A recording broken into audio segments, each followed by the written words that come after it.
Police are trying to develop information on suspects in this case. Meanwhile, the victim is recovering from a violent attack on the day he turned 14. Good afternoon. Things are nearly back to normal after an overnight storm sent trees toppling onto streets and had water rising from creeks like this one onto city streets. At least in the last 2 or 3 minutes that I've been on air.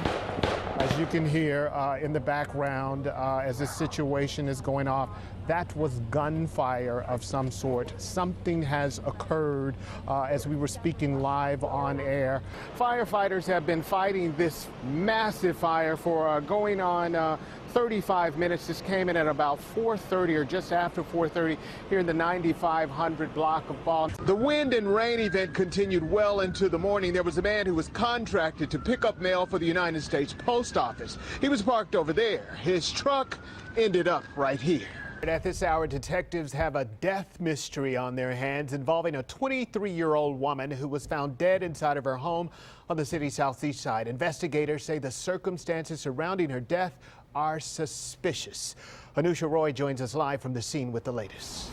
Right, Anusha, the search for answers. The San Antonio Four head back to court this month to try to completely exonerate their names. So, guys, I took one for the team. Yeah, Leon Coffey is from Blanco. As a matter of fact, he has been working the rodeo dirt here for 32 years. The self-proclaimed class clown decided to get in front of bulls and protect cowboys some 46 years ago, and today he is still going. Good evening. Jose Ramirez says he can barely remember the beatdown that was caught on tape. Released from police to Eyewitness News, his family tells us they won't rest until the criminals in this case are brought to justice. We want to warn you, the images that we are about to show you may be graphic to some and very disturbing. What happened to Jose Ramirez Sr. is unspeakable. For the first time, we're seeing his injuries, the bruising, the swelling, and the pain. Surveillance video shows 2 men pummeling him at a convenience store. One man holds him down. The other kicks the 65-year-old in the head over and over again. Ramirez was in the hospital for nearly a week. I thought we were gonna lose him after seeing the video. His only daughter and his grandson talked with Eyewitness News about his recovery. I couldn't believe that somebody could do something like that to him. Because he's a real nice, kind, and loving person. And it was very devastating to see him that way. Ramirez was getting gas on Ackerman Road to go to his job in Cibolo as a foreman. Police say he tried to wave the robbers off at 5 in the morning, but the 2 men started stomping on his head and his body. His arms bled. The East Side man lost consciousness, but the thieves were unrelenting. In other videos, they just hit him and then they run away or do something, but they just constantly just beat him. And it didn't even look like they cared. Mr. Ramirez is beginning to remember more about this crime. Plus, he's getting stronger. His family thought the beating would be too much to overcome. If you are out there, just turn yourself in. You know, you deserve to pay for what you did. My dad didn't deserve this. 3 men left the scene in a Chevy Impala or Malibu. Here are some screen grabs from that crime scene. Call San Antonio Police if you have any information about this horrific attack.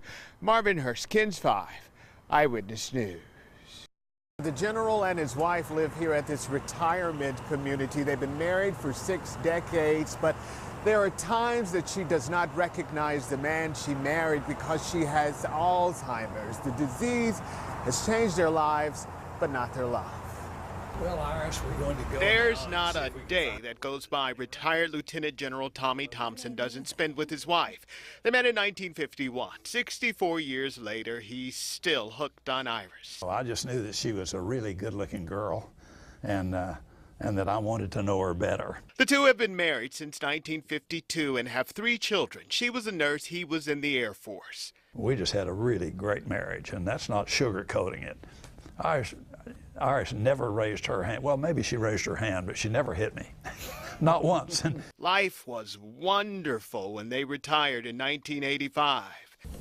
Iris, do you remember the times when we used to hike the trails in Big Bend National Park? Remember that? I do. And they had those signs that said, "Beware of the mountain lions," and "Don't feed the bears."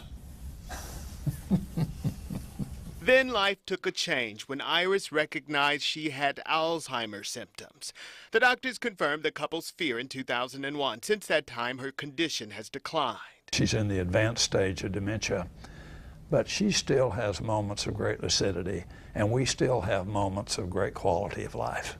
It's different. The three-star general is now husband and caregiver in a battle with his wife's formidable disease.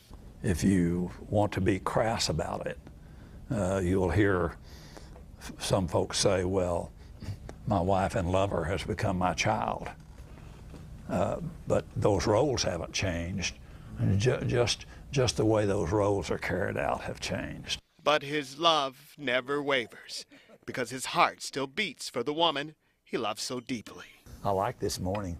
It's gorgeous outside today.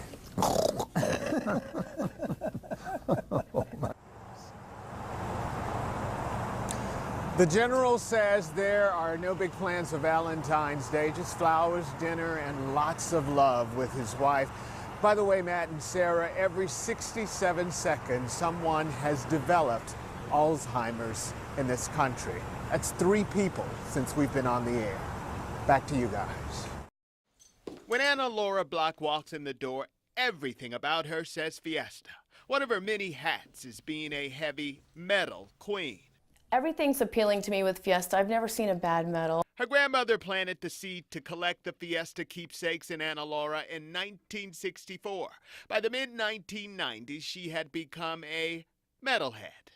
It was started for me by my grandmother, and I just continued and kind of went a little crazy with it. It's really an addiction now, but it's a fun addiction. The piles of colorful pendants on her dining room table are not even the tip of the iceberg, because she has thousands. I don't even know if I could put a limit on it. I've got them stashed in every room. I've got them in Riker mounts where they're kind of like shadow boxes where you can see down in them.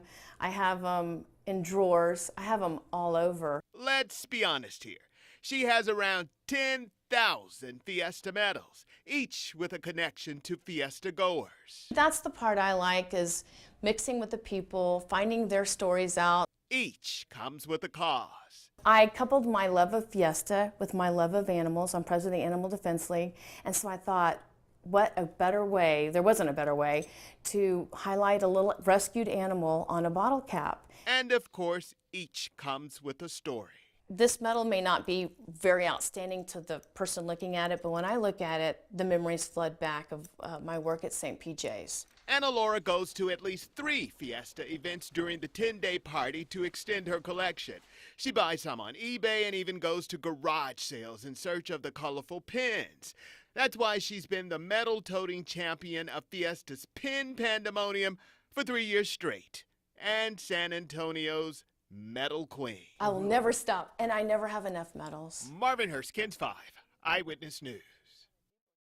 Thanks for joining us for Eyewitness News at 10:30. Here's a quick look at the most beautiful city in the world. Jared has a quick look at our weather for us. Jared? It is, in fact, a beautiful city. Thank you so much, Marvin. At this hour, detectives have a death mystery on their hands involving a 23-year-old woman who was found dead inside of her home on the city's southeast side. Investigators say the circumstances surrounding her death are suspicious. Anusha Roy joins us live from the scene with the latest. The San Antonio Four head back to court this month to try to completely exonerate their names for a wrongful sex crime conviction. Meantime, they are the subject of a documentary about their experience.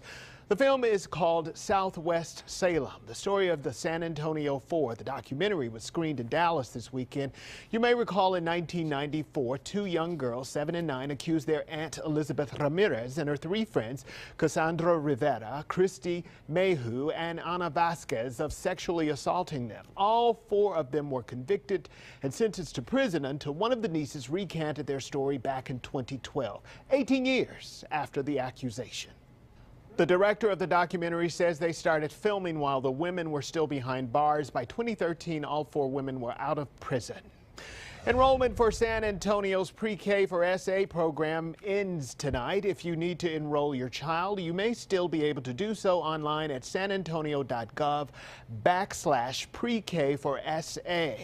Pre-K for SA is an all-day pre-kindergarten program for children who are not old enough to enroll in kindergarten classes. Students who qualify don't have to pay tuition. Now, there are a limited amount of spots. Indiana experienced a huge backlash when it passed a religious freedom law that some believe discriminated against gays. Could the same type of law come to Texas? The state legislature might have to answer that question in the next couple of weeks. State Senator Donna Campbell of New Braunfels has proposed a constitutional amendment that is supposedly designed to prevent the government from infringing on religion. Campbell's bill is awaiting a hearing before the Senate State Affairs Committee. If that doesn't happen soon, the amendment might not pass because the session ends on June 1st. A similar measure in the Texas House failed. A Senate subcommittee will meet tomorrow to discuss the repeal of a law that allows children of illegal immigrants to pay in-state tuition at colleges and universities. Some conservatives fear that the law passed back in 2001 encourages immigrants to cross the border illegally to attend school here. Democrats and immigrant advocacy groups have vowed to defend the law. They believe it is a right to pay in-state tuition if the student has lived here long enough to be considered a resident and meets the criteria.